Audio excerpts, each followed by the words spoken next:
Very much వివి రావు గారు RT స్టూడియోకి అందుబాటులోకి వచ్చి చాలా విషయాలు అది కూడా చెప్పాల్సినంతవరకు మాత్రమే మీకు చెప్పాము. కొన్ని రహస్యాలు ఆయన కల్నాలుగా చేసి వచ్చారు కాబట్టి దానికి సంబంధించి కొన్ని రహస్యాలు తెలిసినా చెప్పకూడదు కాబట్టి వాటిని రివీల్ చేయలేదు. కానీ ఒకటి మాత్రం జరగబోతుంది రాబోయే కొన్ని గంటల్లోనో రోజుల్లోనో ఏదో ఒక బిగ్ అప్డేట్ అయితే మాత్రం రాబోతుంది. మనం పాకిస్తాన్పై పైచేయి సాధించిన విషయానికి సంబంధించి అది ఉగ్రవాదం మూకలను మొత్తంగా ఏరేస్తామా, పిఓకేని స్వాధీనం చేసుకుంటామా, హఫీజ్ సయీద్ని వేసేస్తామా, ఒక గుడ్ న్యూస్ అయితే మాత్రం ఖచ్చితంగా మనం వినబోతున్నాం. అది ఏంటి అనేది మనం ఎదురు చూద్దాం. కానీ ఈలోపు ఈ యుద్ధ సన్నాహాలు మాత్రం మనం ఖచ్చితంగా ఎంజాయ్ చేయాలి బాస్. ఎందుకంటే మన చిరకాల శత్రువుని, మన దేశంపై రక్తపాతాన్ని సృష్టిస్తున్న ఆ శత్రువు రోజు భయంతో, అంతే కదా, భయంతో బక్క చిక్కిపోతున్నాడు. మనం ఎంజాయ్ చేయం. యుద్ధం అన్నది ఏంటంటే అంటే అది కాదు, అనివార్యమై మనం చేస్తున్నాం అంతేగాని మనకేదో సంతోషాన్ని కలిగిస్తుంది అన్నది కూడా కాదు. యుద్ధం అనేది సంతోషాన్ని కలిగించదు.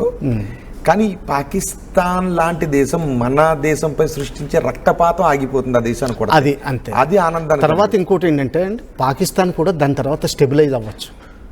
అంటే డెమోక్రసీ వచ్చి ప్రజాస్వామ్యం వచ్చి వాళ్ళు డెవలప్మెంట్కి వచ్చే ఆనందమే. అప్పుడు అది మనకు ఆనందం. స్టేబుల్ పాకిస్తాన్ మనకి హ్యాపీనెస్. అది సో ఇప్పుడు ఇటు అంటే నిజానికి భారత ప్రయత్నం తీర్పడం బంగ్లాదేశ్లో కూడా మళ్ళీ అదే ఉగ్రవాద మూకులు అది జరుగుతూ ఉంటుందిలేండి. అది మనం చూసుకుంటూ ఉండాలి. ఏ పరిస్థితి ఏ టైంలో ఎన్ని సంవత్సరాల తర్వాత జరుగుతూనే ఉంటుంది. మానిటర్ చేసుకుని చూసుకుంటాం. రైట్. ఈ దెబ్బతో పాకిస్తాన్కి ఏదో ఒక జరగబోతుంది. అదేం జరగబోతుందో మరి కొన్ని గంటల్లోనో మరి కొన్ని రోజుల్లోనో అయితే ఎదురు చూద్దాం. మొత్తానికి రెండు దేశాలు మాత్రం దేశ సరిహద్దుల్లో మోహరించి ఉన్నాయి. ఒకవేళ యుద్ధం అంటే జరిగితే అది భారతదేశం ఖచ్చితంగా పైచేయి సాధిస్తుంది. కానీ ఈసారి పిఓకే వరకునే వెళ్ళే అవకాశం ఉంటుంది. పిఓకే భారత్లో కలిసిపోయే అవకాశం ఉంటుంది. భారత అంతర్భాగం అయిపోయే అవకాశం ఉంటుందనే చర్చ మాత్రం జరుగుతుంది.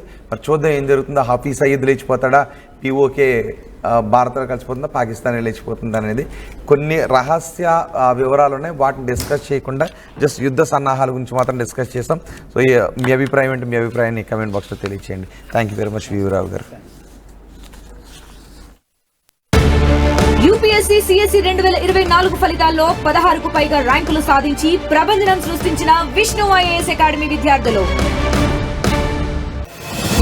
At KLH, we help you not only gain knowledge, but also experience it.